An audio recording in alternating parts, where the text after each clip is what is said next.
Assalamualaikum. Terima kasih kerana sudi untuk datang berkunjung ke channel Mama Nourishmel. Hari ini, korang kenalah like dan juga tekan button subscribe untuk channel Mama ni. So, korang boleh tengok apa resipi yang Mama akan kongsikan. Hari ini, Mama nak buat sup tulang menggunakan pressure cooker ataupun periuk tekanan. Okey, untuk resepinya, ini adalah bahan-bahan mentah yang saya akan gunakan untuk masak sup tulang kita ni. Okey, kita gunakan bahan-bahan yang segar, barulah sup kita sedap. First of all, mestilah kita ada periuk tekanan ataupun pressure cooker ini. Saya gunakan brand Philips. Untuk bahan mentah pula, saya menggunakan halia dalam 1 inci. Sedikit lengkuas, lebih kurang besar ibu jari macam tu. Kemudian ada bawang putih, bawang merah, bawang Holland. Kita juga gunakan serai, cili, limau nipis dan juga ubi kentang. Untuk rempah pula saya gunakan rempah sup tulang adabi dan juga perencah sup tulang adabi jugalah yang serbuk. Okey, nak lagi sedap kenalah ada daun ketumbar, daun sup dan juga bawang goreng. So, kita start dengan bersihkan tulang dan juga daging. Okey, dah bersihkan. Kemudian kita toskan airnya lah. Biarkan seketika dan kita bolehlah mula proses kita punya bahan-bahan mentah tadi.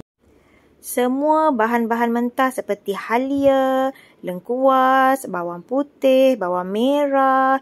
Okey, saya mayang sahaja ataupun saya hiris nipis macam ni. Okey, tak perlu blender lah. Tapi kalau rajin nak blender pun tak ada masalah. Okey, kita mayang je macam ni. Untuk serai pula, kita ketuk saja bagi dia pecah. Kemudian bawang Holland ni, kalau korang nak potong belah 4 pun boleh juga. Tapi saya mayang je macam ni. Kemudian untuk cili, saya tak hiris kecil. Saya hanya belah. Jadi terbuka macam ni lah supaya dia punya rasa tu lebih kuat lah. Okey, belah saja. Untuk ubi kentang, kalau kentangnya agak besar, kita boleh potong 4 saja. Jangan kecil sangat, takut dia hancur kan. Okey, kemudian untuk rasa masam, kita akan dapatkan jus daripada buah limau nipis. Kita potong dan kita buang bijinya, kita ambil jus limau nipis sahajalah. Okey, ini pula adalah periuk tekanan yang saya akan gunakan. Korang kena kenal dulu, kenal dan belajar cara menggunakan periuk tekanan. Okey, ini bahagian atas penutup, kita ada 3 button. Okey, kalau nak masak, kita kena setting di bahagian tengah yang ini. Okey, baru boleh gunalah. Okey, untuk kita mulakan, kita just step paling senang lah. Kita masukkan semua bahan-bahan yang kita akan gunakan untuk masak sup. Semua bahan-bahan tu adalah apa yang kita dah potong dan kita mayang tadilah. Bawang putih, bawang merah, halia, termasuklah juga ubi kentang dan juga akar ketumbar. Dan ini pula adalah rempah sup bunjut adabi tadilah. Masukkan saja, termasuklah juga perencah sup yang serbuk tadi. Kalau dapat dalam 2 sudu besar macam tu, kita masukkan macam ni. Kemudian garam juga masukkan secukup rasa. Saya masukkan dalam 2 sudu. Kalau sikit takut tawar sangat. Ini pula adalah perahan jus limau nipis. Masukkan. Kemudian masukkan bahan paling penting sebab sup kan dia kena berkuah. So kita masukkan air biasa. Mesti melebihi paras 2/3 yang dah disetting dekat dalam periuk ini. Ikut je. Okey, kemudian kacau-kacau sikit bagi garam dan juga rempah tadi. Sebati dan ratalah dekat kita punya kuah kacau. Gitu-gitu je, tak payah bersungguh sangat pun. Okey, dah jadi macam ni. Bolehlah kita tutup.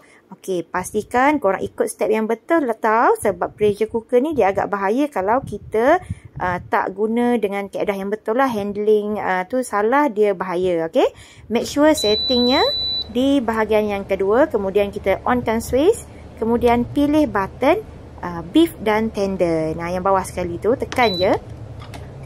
Kemudian dia akan keluar masa dia dalam 30 minit lah. Okey, dia akan keluar kat situ. Kemudian kita nak start, kita tekan je button start kat sini. Tekan je.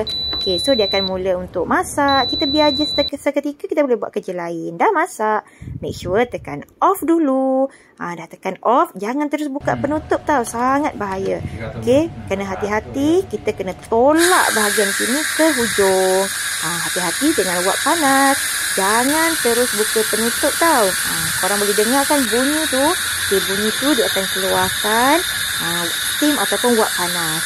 Selagi yang warna silver button kecil tu masih dekat atas, yang ni kat atas lagi, jangan buka penutup. Tengok bunyi pun ada lagi. Kalau bunyi dia dah stop, button kecil yang tepi tu pun dah turun. Yang ini dah turun ke bawah. Bunyi pun dah tak ada kan? Barulah selamat untuk kita buka penutup ni. Okey, dah tak ada bunyi. Button tu dah turun. Bolehlah kita buka. Maksudnya pressure kat dalam ni semua dah keluar. Okey, dah masak kita punya sup tulang menggunakan pressure cooker. Mudah, cepat dan sedap. Isi pun empuk tau. Okey, selamat mencuba. Assalamualaikum.